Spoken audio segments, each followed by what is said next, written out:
L'élevage du bétail est pratiqué dans le nord et le centre du Bénin.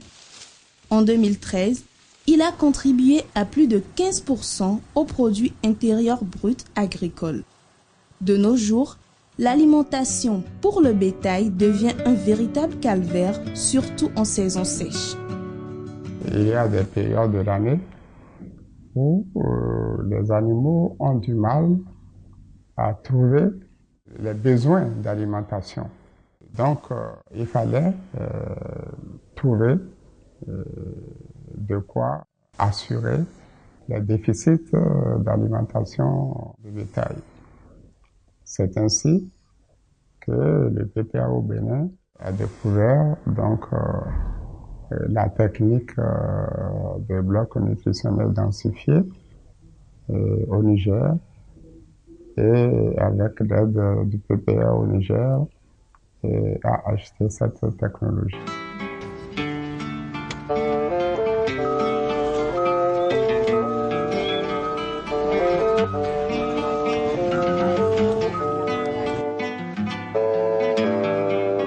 C'est le PPA qui a demandé à l'ONOPED de choisir un éleveur qui va participer à la formation au Niger à Dosso.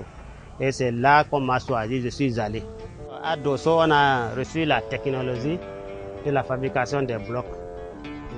Quand on est revenu de Dosso, c'est comme ça qu'on a organisé une séance de restitution au niveau des éleveurs et des techniciens du CADER qui sont les RCPA et des agents. On a invité 5 éleveurs par commune, plus les techniciens du SERPA.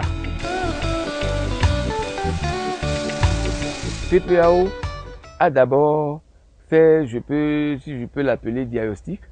Il est allé nous voir et il a vu que, sincèrement, pendant la saison sèche, la transition saisonnière là, que nous avons problème à alimenter et à abreuver nos animaux.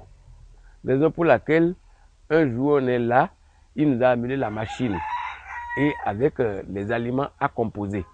Nous voulons faire aujourd'hui de l'élevage, agriculture comme agropastoralisme. Au même moment où nous élevons et nous labourons, le reste des résidus, il faut que ça profite aux animaux. Et c'est ça là que le PPAO a vu juste avec les tiges de sorgho, de maïs, les fans d'arachide, et tout ça là, ça ne se perd plus.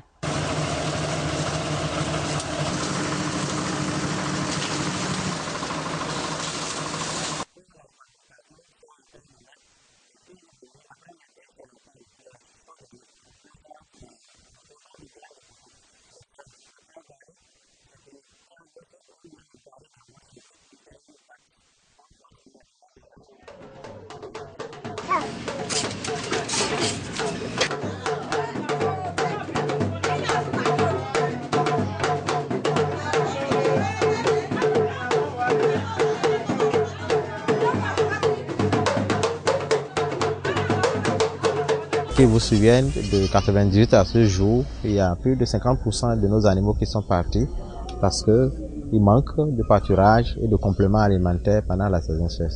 Mais avec cette technologie, nous sommes en train déjà de régler le problème de compléments alimentaires.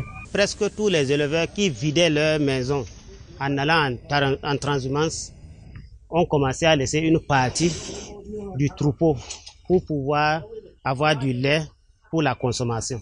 Parce qu'ils savent qu'à un moment donné, aux périodes de soudure, ils ont des blocs ici qui vont venir s'approvisionner et ça les aide à entretenir les animaux facilement.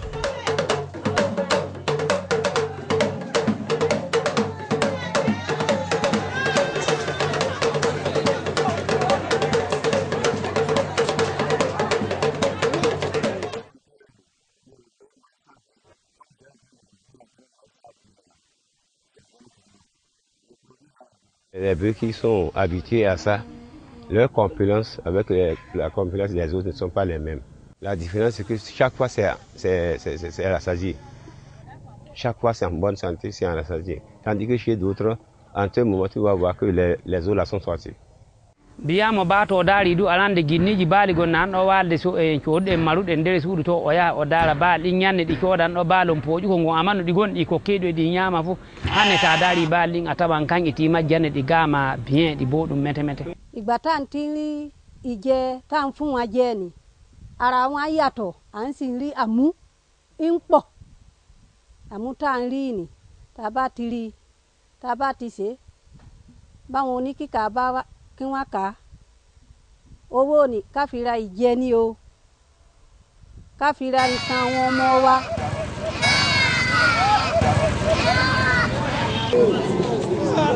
Aujourd'hui, si vous croisez un éleveur et vous demandez quel est l'aliment que les vétérinaires vous ont fait fabriquer, ils vont dire ah vraiment, ils nous ont fait fabriquer des aliments très très nutritifs et qui sont à portée de main. Ça a maintenant permis aux éleveurs de faire des embouches de petits ruminants maintenant. On a des ateliers de petits ruminants où c'est ça, ils nourrissent c'est uniquement ces aliments-là qui donnent plus quelques compléments. Nígbà táwa ti fún tiwa, nígbà táwa fún wa rí pé ó sàn fún wa ni, ó tún dùn náà wa ni. Nítorí nísìnyìngbà tá a bẹ̀rẹ̀ sí fún wọn, omi àmọ́ tá ń gbà látijọ́, òun kọ́ là ń gbà nísìnyí. Tìsínyìí ó ti péré tọ̀hún. Èyí tá ń gbà nísìnyí ó tó ìlépo mẹ́ta fún tọ̀hún.